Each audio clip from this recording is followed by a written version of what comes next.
అందరికీ నమస్కారం. ఈరోజు ఈ ప్రెస్ మీట్ పెట్టడానికి ముఖ్య కారణం ఏమంటే, జగన్మోహన్ రెడ్డి గారు ఒక్కో తూరి ఒక్కో మాట మాట్లాడుతున్నారు. 2014 నుంచి 19 వరకు అమరావతికి నేను కట్టుబడి ఉన్నాను. అమరావతి రైతులకి నేను ఎన్ని ఎకరాల భూములు ఇచ్చిన దానికి వాళ్ళ కృతజ్ఞతలు అని చెప్పడం జరిగింది. అలాగే అమరావతిలో నేను ఇల్లు నిర్మించుకుంటున్నాను అని చెప్పి నేను రేపొద్దున నా ప్రభుత్వం వచ్చినా కూడా అమరావతి రాజధాని ఉంటుంది అని చెప్పిన వ్యక్తి తర్వాత అధికారంలో వచ్చిన తర్వాత 3 రాజధానులు అని చెప్పి మూడు ముక్కలాటగా ఆయన ప్రభుత్వం ఉన్నింది. ఇప్పుడు కొత్తగా అధికారం పోయిన తర్వాత విచిత్రమైన పదం మావిగన్ అని చెప్పి ఒక కొత్త నాటకాన్ని తెరదీస్తున్నాడు. ముఖ్యంగా ప్రజలకి విన్నవించుకోవడం ఏమంటే, ఈయన పద్ధతి ఏ విధంగా ఉంది ఒకసారి గ్రహించండి. ఒక పార్టీకి ఒక సిద్ధాంతం ఉంటుంది. ఒక పార్టీ నిర్ణయం తీసుకున్న తర్వాత ఆ నిర్ణయానికి కట్టుబడి ఉండాల. అలాగే ఈరోజు అమరావతి అభివృద్ధి జరుగుతుంది. అమరావతిలో ఎన్నో సంక్షేమ కట్టడాలు జరుగుతున్నాయి. అలాగే అసెంబ్లీ నిర్మాణం జరుగుతుంది, సెక్రటరియట్ నిర్మాణం జరుగుతుంది, అలాగే రోడ్లు అయితేనేమి ఎంత అభివృద్ధి జరుగుతూ ఉంటే ఇప్పుడు కొత్తగా వచ్చి ఈ మావిగంజ్ అని చెప్పి ప్రజలకు మభ్యపెడుతున్నారు.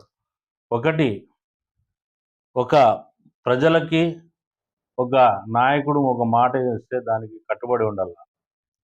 అలాంటిది అభివృద్ధి మీద మీరు ఏదైతే అభివృద్ధి మేము నెక్స్ట్ రాబోయే తరాలకి, విద్యార్థులకి, ప్రజలకి మేము వస్తే ఇది చేస్తామని చెప్పాల్సింది పోయి, అమరావతిని నేను వస్తే అమరావతి అభివృద్ధికి అడ్డుకుంటాను అని ఈ రోజు నుంచే ఆయన ప్రజలకి చెప్పడం జరుగుతుంది. ముఖ్యంగా గత 5 సంవత్సరాలుగా మీరు 5 సంవత్సరాలు పాలించారో ఆ పాలించినప్పుడు అడ్మినిస్ట్రేటివ్ పరంగా ఆంధ్రప్రదేశ్ సర్వనాశనం అయిపోయింది. ఏ విధంగా అయిపోయిందంటే, ఇప్పుడు చంద్రబాబు నాయుడుకు 2 సంవత్సరాల నుంచి ఆయన చేస్తున్న ఈ ఇండస్ట్రీస్ తీసుకొని రావడం అయితేనేమి, అలాగే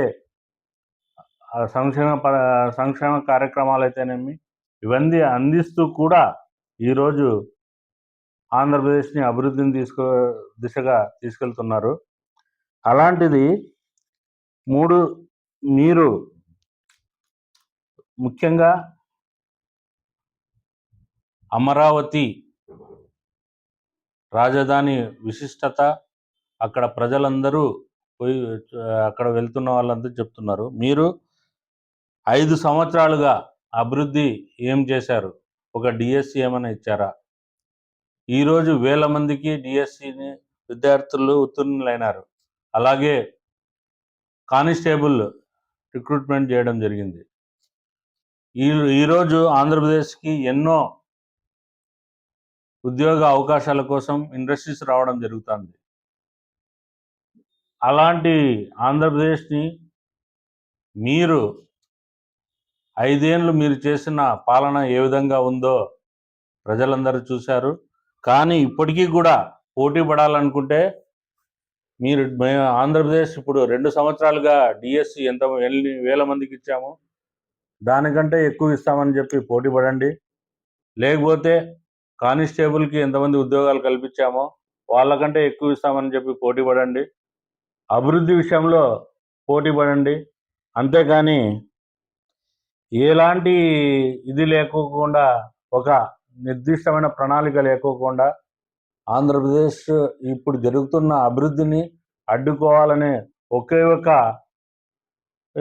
మీ అడ్డుకోవాలనేదే మీ భావన కల్పిస్తుంది. ఇది ప్రజలందరూ గ్రహించాలి.